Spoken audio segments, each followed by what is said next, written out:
الحمد لله رب العالمين، والصلاة والسلام على نبينا محمد وعلى آله وصحبه أجمعين. أيها الإخوة المشاهدون لقناة السلام الإريترية، سلام الله عليكم ورحمته وبركاته. أهلا وسهلا ومرحبا بكم في حلقة جديدة من برنامج رسالة سلام. هذا البرنامج يبث من قناة السلام، ويقصد به بيان سماحة الإسلام وأنه جاء بالحنيفية السمحة ورسالة السلام، وذلك عبر سيرة المصطفى صلى الله عليه وسلم وتعامله مع البشر عليه الصلاة والسلام أيا كانوا. فابتدأنا في الحلقة الماضية بذكر بعض الآيات التي وردت في الأمر بالسلام، وقلنا أن مفرد السلام في القرآن الكريم ورد أكثر من 140 مرة، يعني في حدود 140 مرة. ووردت كلمة حرب في القرآن 6 مرات أو 6 مرات. وبهذا يتبين لنا من خلال هذه المفردات أن الإسلام دين سلام ودين أمان. وذكرنا أيضا في نفس الوقت حينما يكون الإسلام دين سلام ودين أمان ودين أخلاق ودين إنسانية، كذلك هو دين قوة ودين عزة ودين تمكين، وليس دين مذلة وهوان. فجاء الإسلام بمنظومة متكاملة من كل الجوانب. نعم، هو دين يخرج العباد من عبادة العباد إلى عبادة رب العباد، ومن جور الأديان إلى عدل الإسلام. هذا هو دين الإسلام، ولا يمكن أن تعرف هذا الدين بحقيقته إلا من خلال سيرة نبيه محمد صلى الله عليه وسلم، الذي دعا إلى هذا الدين وعمل به، آمن به وعمل به ودعا إليه. فأول المؤمنين بهذه الرسالة في الحقيقة هو رسول الله صلى الله عليه وسلم، ولذلك نص ربنا على ذلك فقال: آمن الرسول بما أنزل إليه من ربه والمؤمنون. فأول من آمن بهذه الرسالة وصدقها واعتنقها وعمل بها ودعا إليها هو الرسول الكريم محمد صلى الله عليه وسلم. وهذا يجعلنا نتابع هذا النبي الكريم حياته منذ ولادته وحتى وفاته صلى الله عليه وسلم. والذي يهمنا في الحقيقة في مثل هذا الصدد أن نعرف تاريخ النبوة، والتي هي حصلت في 23 سنة، حينما كان عمره صلى الله عليه وسلم في 40 نزل عليه الوحي. من هذه النقطة إلى نقطة وفاته صلى الله عليه وسلم يجب علينا أن نتتبع سيرته العطرة.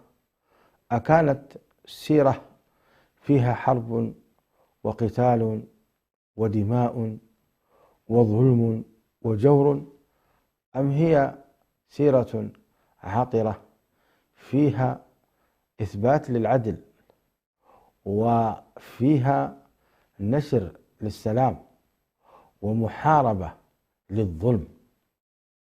هكذا تستطيع أن تحكم هل هذا دين سلام أم لا. أما أنك توجه إليه التهم لهذا الدين لمجرد أنه دين قيل فيه ما قيل، فهذا في الحقيقة ليس من العدل، ليس من العدل. وأذكر قصة أن حينما زار الملك فيصل، زار إلى فرنسا، وقال له أحد علماء فرنسا أن هذا الدين، دين الإسلام يعني، هو دين دموي، ودين لا يهتم بالعدل والإنسانية.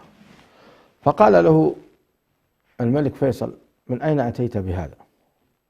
قال: هذا الذي يسمع. قال: أنت عالم وتعرف البحث العلمي، عليك أن تقرأ القرآن، وعليك أن تحكم على الإسلام من خلال كتابه وهو القرآن الكريم. فهذا العالم ذهب واختفى 2 وتعلم اللغة العربية، ثم بعد تعلم اللغة العربية وإتقانها قرأ القرآن الكريم، ثم بعد ذلك تأثر وأسلم وأعلن إسلامه، وفعلا بعد ذلك أشهر إسلامه، وتبين له أن هذا الدين هو دين الحق، وهو دين الفطرة الذي نزل من عند الله تبارك وتعالى. إذن إذا أردنا أن نحكم عن هذا الدين، نحكم عليه من خلال كتابه الذي أنزل، ومن خلال رسوله الذي أمر بالتبليغ. نعم: يا أيها الرسول بلغ ما أنزل إليك من ربك وإن لم تفعل فما بلغت رسالته. ومن هذه الحكمة الله سبحانه وتعالى أرسل لنا رسولا من أنفسنا، بمعنى أنه مثلنا بشر.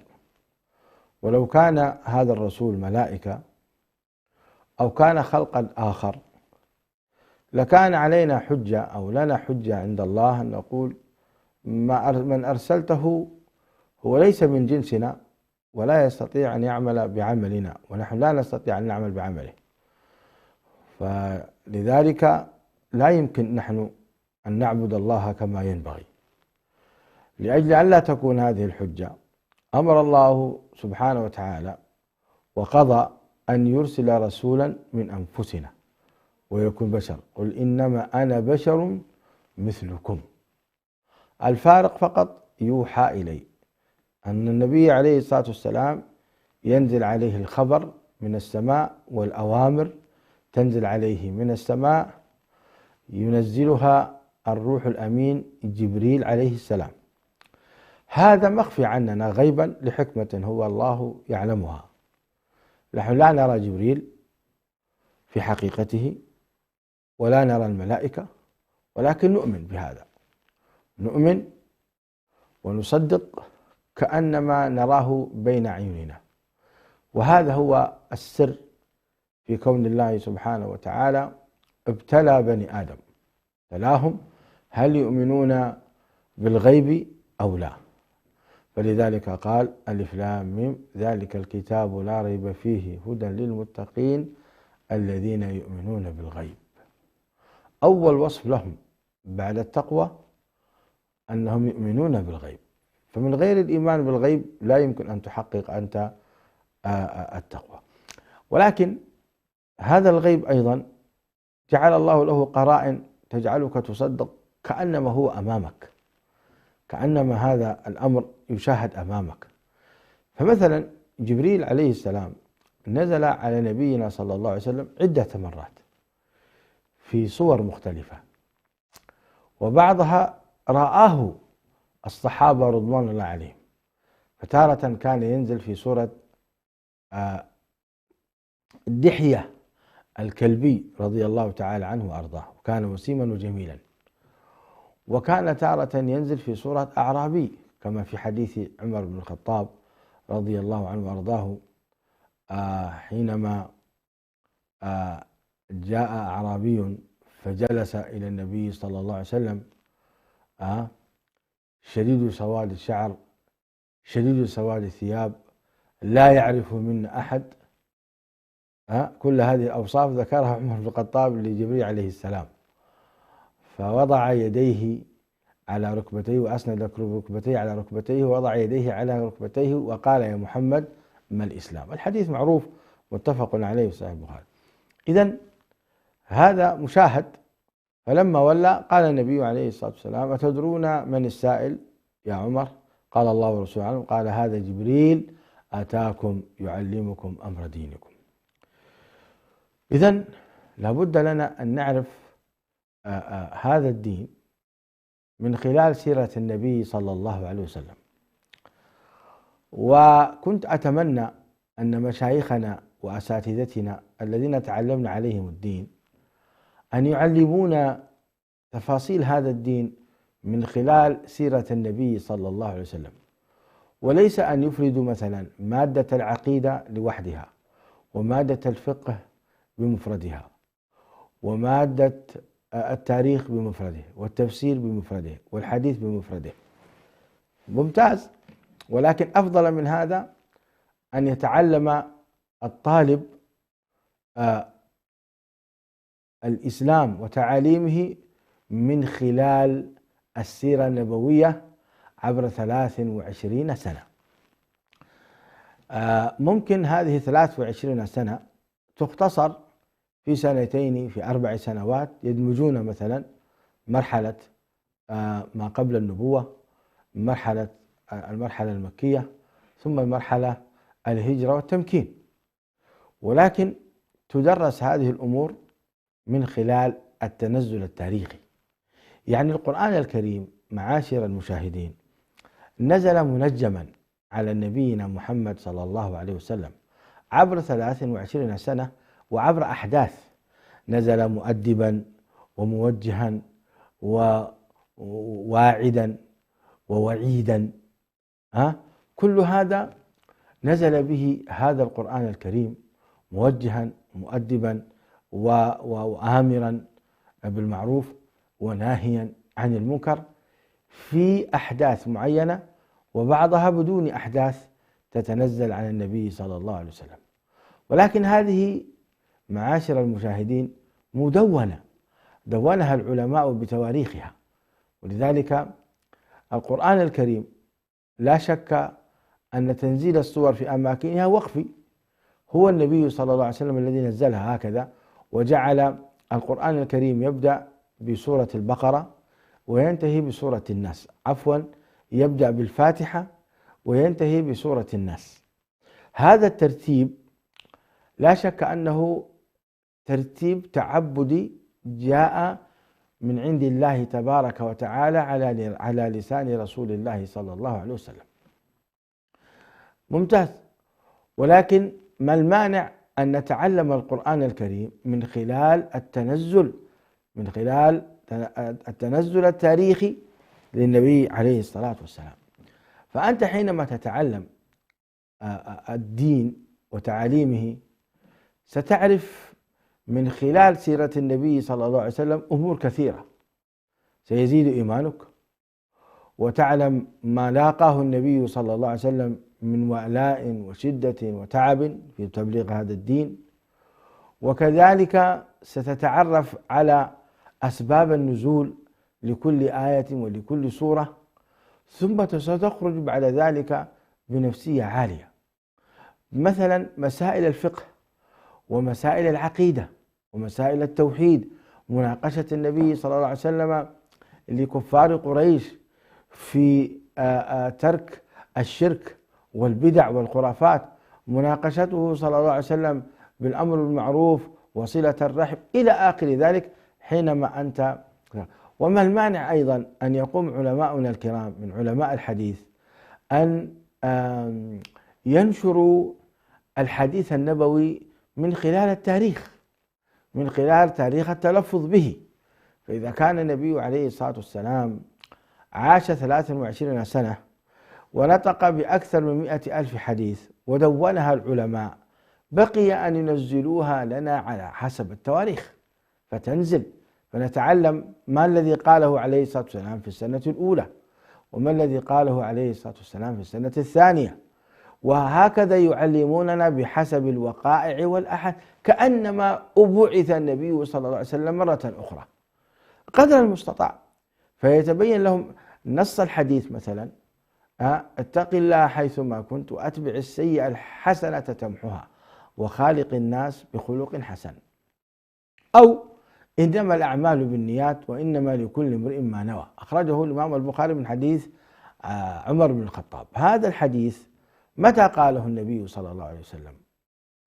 ممكن يعرف تاريخه، ممكن لا يعرف تاريخه، وممكن إمكانية التعرف على تاريخه سهل، فتفرد هذه الأحاديث بهذه الطريقة: ما عرف تاريخه، ما يمكن أن يعرف تاريخه، ما لا يعرف تاريخه.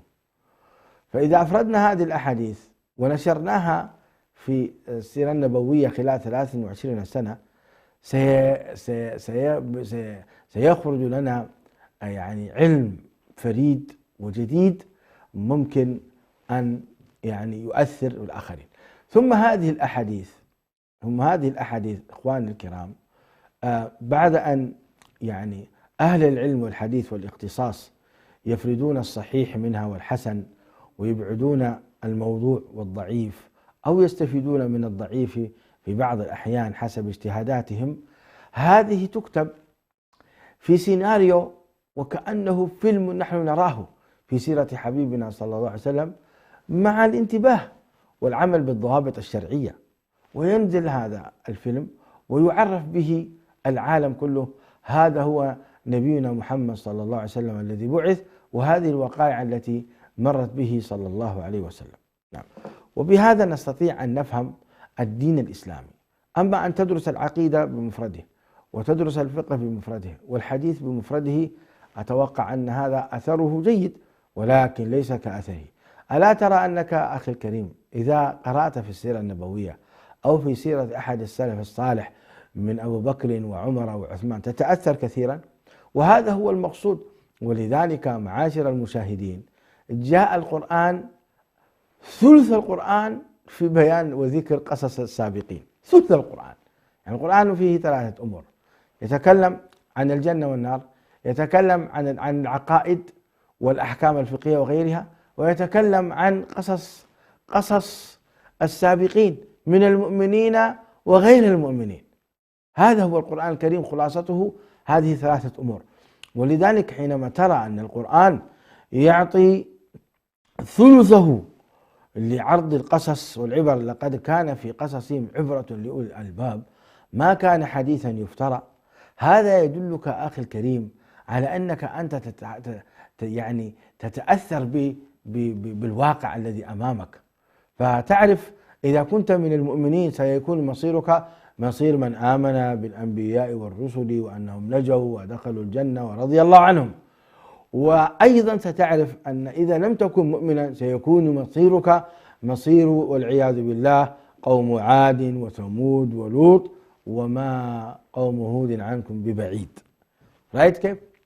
ولذلك أخي الكريم، مسألة قراءة السيرة النبوية قراءة متأنية، قراءة تعلم وتعليم، وليس قراءة فقط نقرأ السيرة النبوية مع الأسف في فترة عيد ميلاد النبي عليه الصلاة والسلام، ونحصر أن نقرأ هذه السيرة فقط في هذه الفترة. لا، سيرة النبي عليه السلام منهج حياة، السيرة النبوية منهج حياة، يجب أن يعاد كتابتها وصياغتها مئات المرات بل ملايين المرات، يجب أن تكتب في السيرة النبوية وتعرض. هذا هو النبي عليه الصلاة والسلام، وهو خاتم الأنبياء والمرسلين، ليس هناك نبي بعده.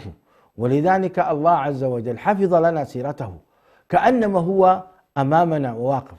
هنا يكمن أهمية مسؤولية الجميع، لا أقول العلماء فقط، العالم والتقني والصحفي والذي يجيد التحرير وكتابة السيناريوهات. ألا ترون إخواني الكرام مسلسل عمر بن الخطاب الذي يعني عرض قبل 1 أو 2 سنين، وبما فيه من الملاحظات كيف كان أثره. انظروا رغم ما فيه من الملاحظات. وكذلك فيلم الرسالة. فيلم الرسالة رغم الملاحظات الكثيرة التي فيه، لكن كان أثره قويا. لذلك ما المانع أن نعيد النظر في مثل هذه الأمور ونعلم، خصوصا نحن في زمن التقنية، في زمن الإعلام. اليوم الإعلام بات هو القوة الأولى، أقوى من السلاح، أقوى من النووي، أقوى من الأسلحة الفتاكة. الإعلام يغير الدول ويبدل ويأمر وينهى.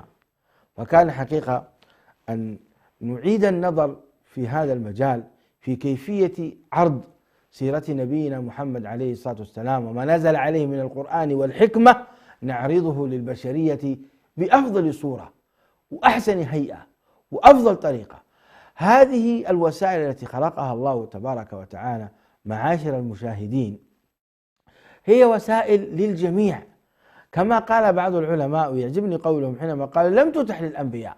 فعلا هذه وسائل الفضائيات ووسائل التواصل الاجتماعي وغيرها لم تتح للأنبياء، أتيحت اليوم في هذا الزمن. فهذا الزمن هو زمن التقنية وزمن الإلكترونيات وزمن العجائب. فكان يجب على أهل الغيرة لهذا الدين أن يسلكوا بهذا الدين إلى بر الأمان.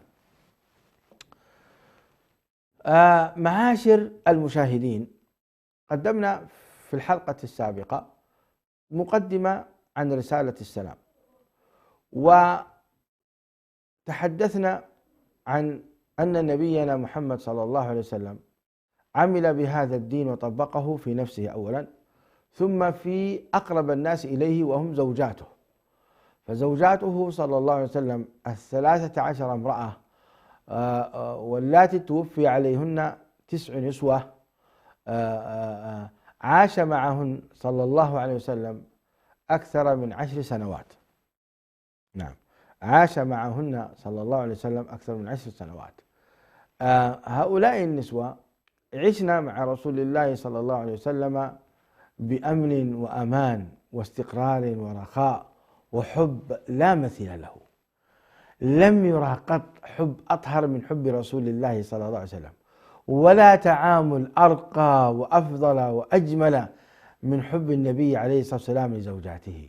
أين روميو وجوليوت، وأين عبلة وعنتر، وأين هذا كله أمام حب النبي عليه الصلاة والسلام يتساقط ويتهاوى هراء لا قيمة له. مشاهدي الأكارم، فاصل ثم سنعود إليكم. مشاهدي الأكارم، نعم، النبي عليه الصلاة والسلام أول من عاش مع زوجاته صلى الله عليه وسلم. تزوج خديجة في 25 من عمره، ونزل عليه الوحي في أحضانها رضي الله عنها وأرضاها. ثم لما توفيت تزوج بعدها صلى الله عليه وسلم حوالي 11 امرأة أو 12 امرأة. نعم، كلهن سيب إلا عائشة. فترة الحياة مع هؤلاء الزوجات الصالحات اختارهن الله عز وجل لنبيه عليه الصلاة والسلام حوالي 10 سنوات.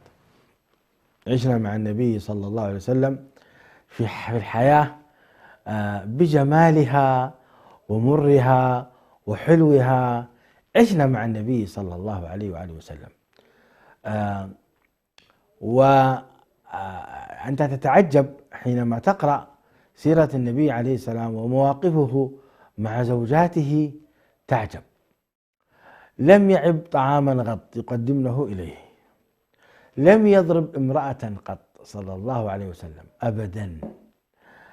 يستمع إلى إحداهن وهي تحدثه طويلا صلى الله عليه وسلم، فينظر إلى عينيها ووجهه إلى وجهها وهو يستمع عليه الصلاة والسلام.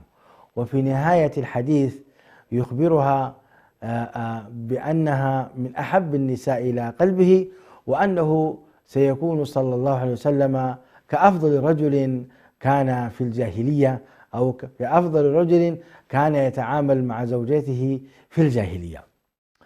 وهكذا صلى الله عليه وسلم إذا وجد من امرأته خطأ علمها وأدبها ووجهها بأسلوب حسن جميل.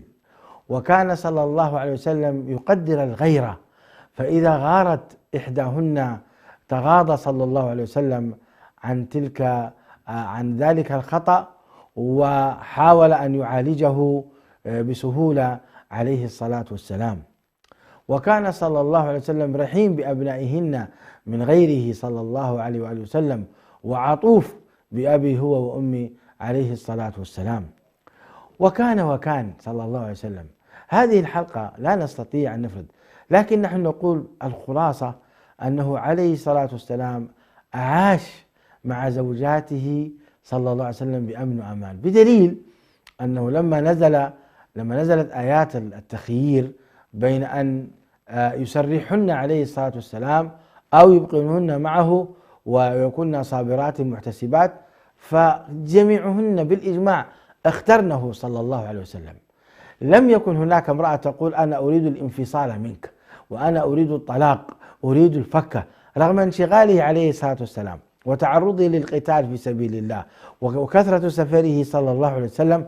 ولكن هؤلاء النسوة رغبنا بأن يبقين مع النبي صلى الله عليه وسلم رغبة فيما عند الله من الأجر ولحسن تعاونه عليه الصلاة والسلام وتعامله.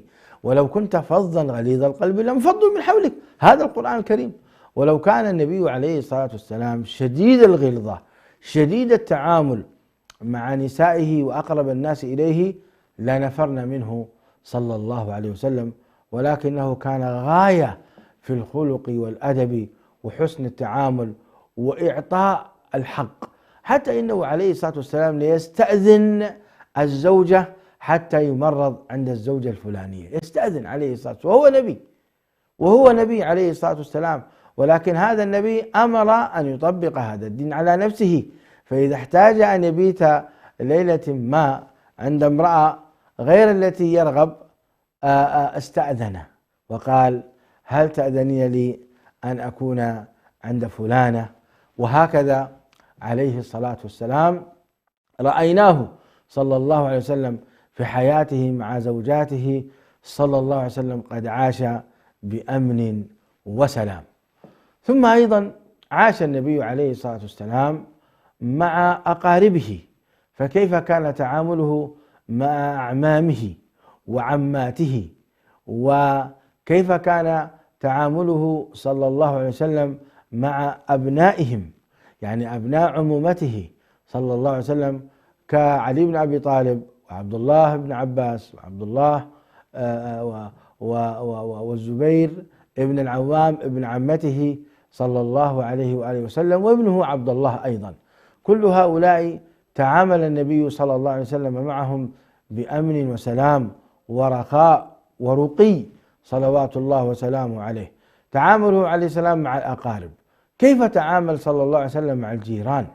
الجار ولو كان كافرا كيف تعامل؟ كيف عمل النبي عليه الصلاة والسلام بقوله تبارك وتعالى واعبدوا الله ولا تشركوا به شيئا وبالوالدين إحسانا وبذي القربى واليتامى والمساكين والجار ذي القربى والجار الجنب والصاحب بالجنب وابن السبيل.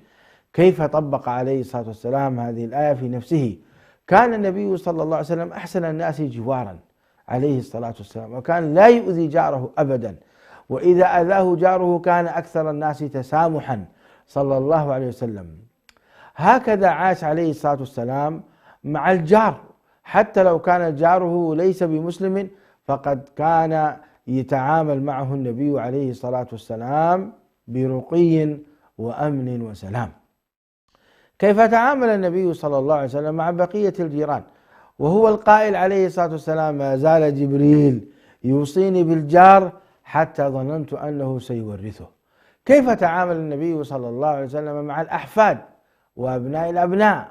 كيف تعامل عليه الصلاة والسلام معهم؟ كيف تعامل مع أمامة ابنة العاص بن وائل التي هي أمها زينب بنت محمد رسول الله صلى الله عليه وسلم؟ كيف تعامل مع الحسن والحسين ومحسن، كيف تعامل عليه الصلاة والسلام مع أيضا كما أسلفت لكم أبناء زوجاته صلى الله عليه وآله وسلم، كيف تعامل عليه الصلاة والسلام مع هؤلاء، كيف تعامل صلى الله عليه وسلم مع القادة. وهذا تحدثنا عنه باللغة التجرينية في تفاصيل عجيبة وغريبة. كيف تعامل عليه الصلاة والسلام مع القادة، كيف تعامل مع أبو سفيان صخر بن حرب الذي حارب النبي صلى الله عليه وسلم في غزوة أحد وقتل حمزة. يعني وحشي كان في قيادة أبو سفيان، وأبو سفيان هو الذي قاد معركة أحد ومات فيها 70 من الصحابة، 70 رجلا من خيار الصحابة ماتوا في غزوة أحد. هل انتقم النبي عليه السلام من أبي سفيان وقال له أنت القائد وبدأ وقتله كما تفعل هنا اليوم بعض الدول؟ أول ما تبدأ في الانقلابات تذهب مباشرة إلى أولئك الجنرالات فتعدمهم تماما. هل تعامل النبي عليه السلام بهذا؟ لا، لأنه نبي صلى الله عليه وسلم تعامل برقي. كيف تعامل مع أمامة بن أثال؟ أمامة بن أثال الذي هو قائد اليمامة رضي الله عنه وأرضاه، حينما لقيه الصحابة وأسروه وتركه في المسجد 3 أيام، أنتم تعرفون القصة. فكان النبي عليه الصلاة والسلام يمره ويقول يا محمد إن تقتل ذا دم وإن تنعم على شاكر. فبعد 3 أيام حينما رأى تعامل النبي عليه الصلاة والسلام مع الآخرين ورأى الصلاة واستمع للقرآن الكريم، المسجد مدرسة يا جماعة، اليوم أغلقوا المساجد علينا. هذا المسجد الذي هو الصلة بيننا وبين الله تبارك وتعالى، نأتي إليه ونبكي ونسجد. بعض الدول أغلقت هذا المسجد بسبب هذه الأمراض. والله العظيم إن من أعظم رفع الأمراض هو أن تتضرع وتخضع لله تبارك وتعالى في بيوت أذن الله أن ترفع وتذكر فيها اسمه. قد يقول قائل ادعو الله في بيتك يا أخي. دعائي في بيتي صحيح مشروع، ولكن دعائي في بيت الله تبارك وتعالى أكثر شرعة ومنهاجا وأدق وأكبر تأثرا أيضا بينما أكون في المسجد الذي تحضره الملائكة. ربما بيتي لا تحضر الملائكة، فيه من الصور والدشوش والكلاب وغيرها والعياذ بالله. بعض بيوت الناس هكذا، ولكن في بيوت الله تبارك وتعالى هي التي تحضرها الملائكة ويحضرها الخشوع والسكون. فلماذا تغلق هذه المساجد؟ لماذا لا يكون فيها التدابير؟ الأسواق والمطاعم يكون فيها التدابير، أنت لا تدخل إلا من خلال، أما المساجد فتغلق. يا أخي اجعلوا لها تدابير كما جعلتم للأسواق تدابير وللمطاعم تدابير وجعلتم لها هذه أيضا. اجعلوا، أليست هناك أكواد كل من هو سليم يدخل في الأسواق؟ اجعلوا أيضا المساجد كود، يعني وظفوا شخصين أمام المساجد. ولكن الله المستعان. هذا الذي يحزنك حينما تجد أن الرغبة في الصلة بالله تبارك وتعالى قليلة، رغم أن الله تبارك وتعالى يعني يدعون ويقول وإذا سألك عبادي عني فإني قريب أجيب دعوة الداعي إذا دعان. بالله عليكم لو أن الأمة يعني دعت ربها في ليلة واحدة واستغاثت بالله سبحانه وتعالى وقالت اللهم ارفع عنا بلاء كورونا، اللهم ارفع عنا بلاء كورونا، وصعدت إلى الله تجأر وتبكي في المساجد ويقام قنوت، هل كان الله سيمنعنا الإجابة؟ والله ما يمنعنا الإجابة، والله كان ستنزل علينا الإجابة فورا من عند الله تبارك وتعالى.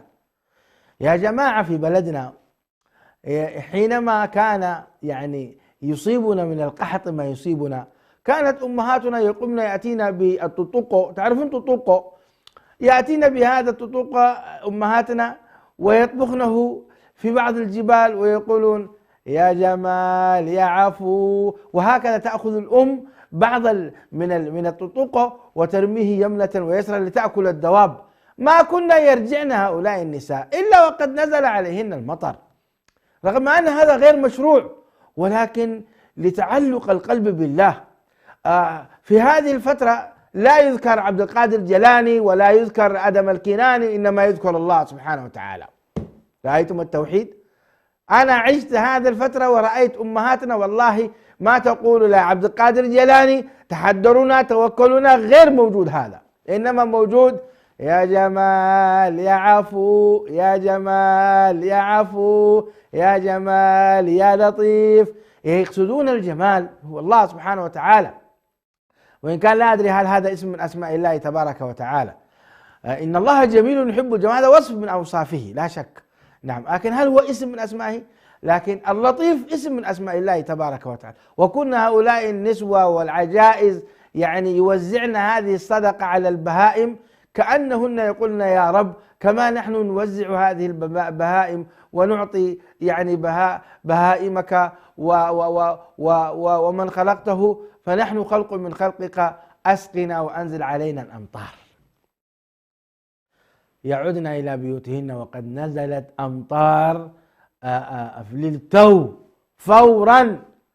عهدت هذا وأنتم عهدتموه أيضا، نعم عهدتموه. بالله لو أن ولي الأمر ورؤساء الدول أمروا بالتضرع إلى الله ورفعوا الأيادي إلى الله تبارك وتعالى والمساجد لا تغلق، أقيموا الليالي، نحن في كرب عظيم تموت، ارفعوا أيديكم، هل كان هذا المرض سيبقى؟ والله لا يبقى أبدا أبدا. فلولا كانت قرية آمنت فنفعها إيمانها إلا قوم يونس لما آمنوا كشفنا عنهم عذاب الخزي في الحياة الدنيا ومتعناهم إلى حين. ما معنى آمنوا؟ آمنوا قال المفسرون صعدوا بنسائهم وأطفالهم إلى الجبال وأصبحوا في الجبال يبكون ويدعون الله يا الله ارفع عنا البلاء، يا الله ارفع عنا البلاء، حتى رفع الله عنهم البلاء. فلولا قرية كانت آمنت فنفعها إيمانها إلا قوم يونس لما آمنوا كشفنا عنهم عذاب الخزي. لكشف الله عنا أيضا عذاب الخزي لو سألنا الله تبارك وتعالى. أما تغلق المساجد وكأننا نقول اخرجوا من بيوت الله، لا تعودوا إلى بيوت الله ولا تنظروا ولا تدعوا الله عز وجل، هذه مصيبة كبيرة. أين نذهب إذن؟ أين نجتمع إذن؟ كان النبي عليه الصلاة والسلام إذا حزبه أمر فزع إلى الصلاة ونادى بلالا يا بلال نادي الصلاة، صلاة جامعة، فيأتي عليه الصلاة والسلام ويصلي. إذا حصل بلاء من كسوف الشمس أو خسوف القمر ينادي الصلاة جامعة فيصلي بالناس عليه السلام. وإذا أصبح قهط شرع لنا صلى الله عليه وسلم أن نفزع إلى الله ونصلي صلاة الاستسقاء. إذا نزل علينا بلاء كورونا نذهب نغلق البيوت ونذهب في بيوتنا أو نجعل إلى الله؟ الصواب أن تجعل إلى الله، لأن الله هو مالك الملك.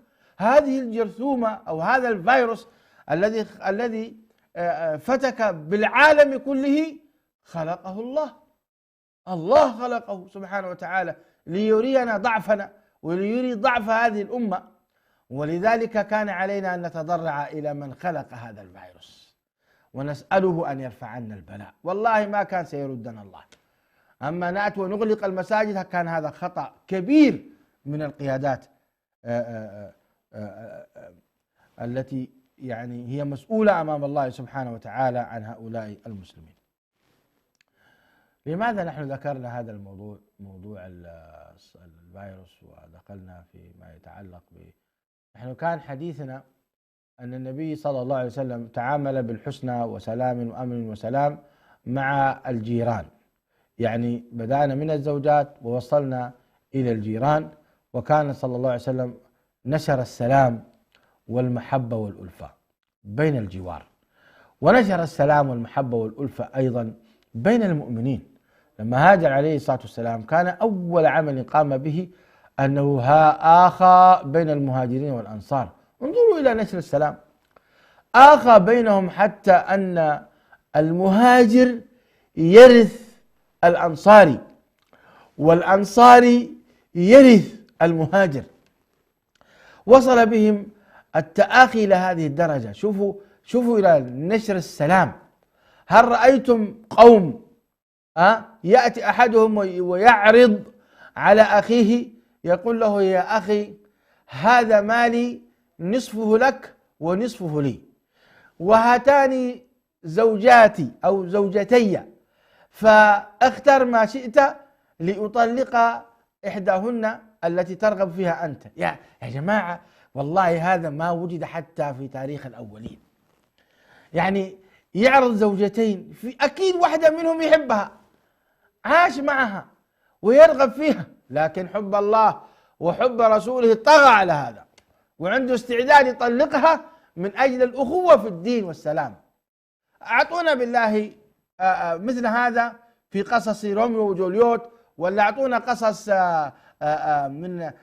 من الغرب، ولا أعطونا قصص ممن كان قبلنا من الديانات السماوية أو التاريخ السابق من الأمم السابقة. مثل هذا لا تجد.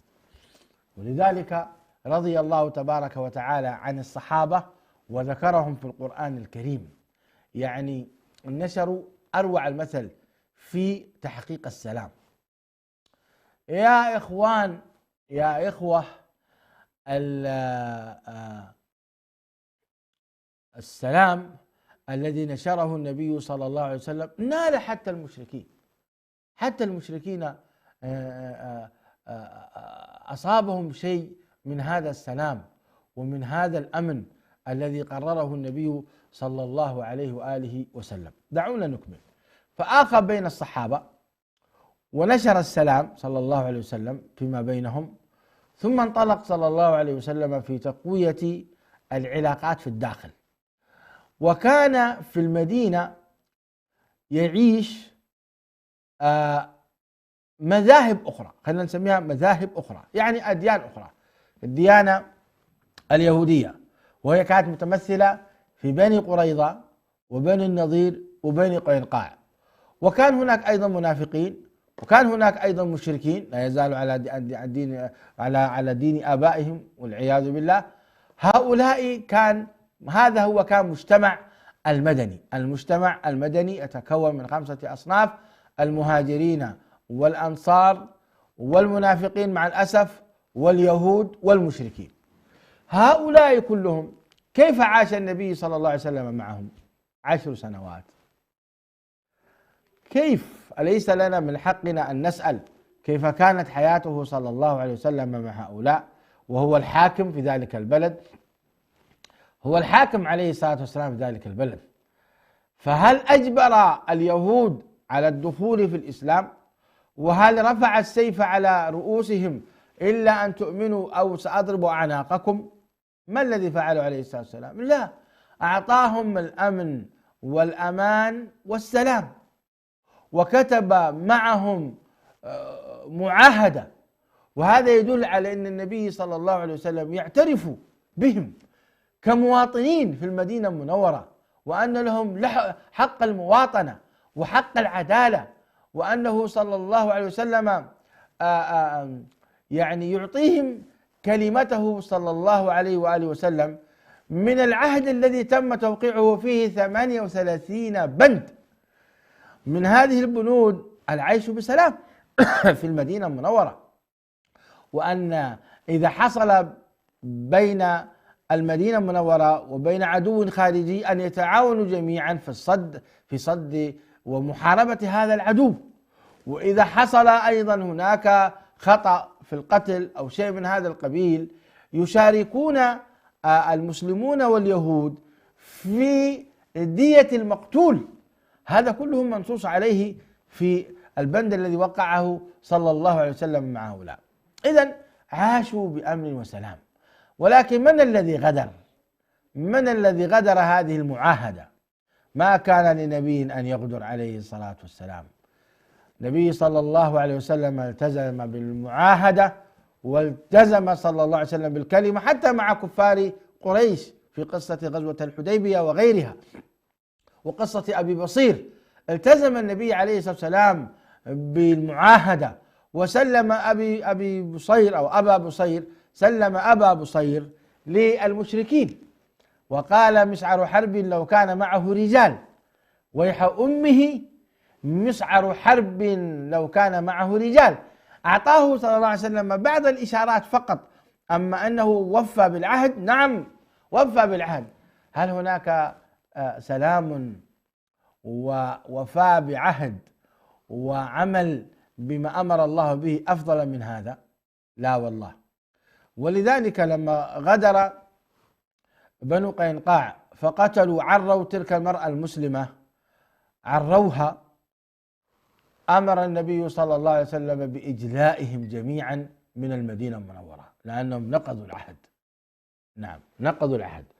وبنو النضير لما أرادوا قتل النبي صلى الله عليه وسلم ورفعوا الحجر فوق رأسه، لولا أن الله أرسل جبريل وأخبره لكان أمر آخر. فبهذه الحادثة أجلاهم أيضا بنو النضير.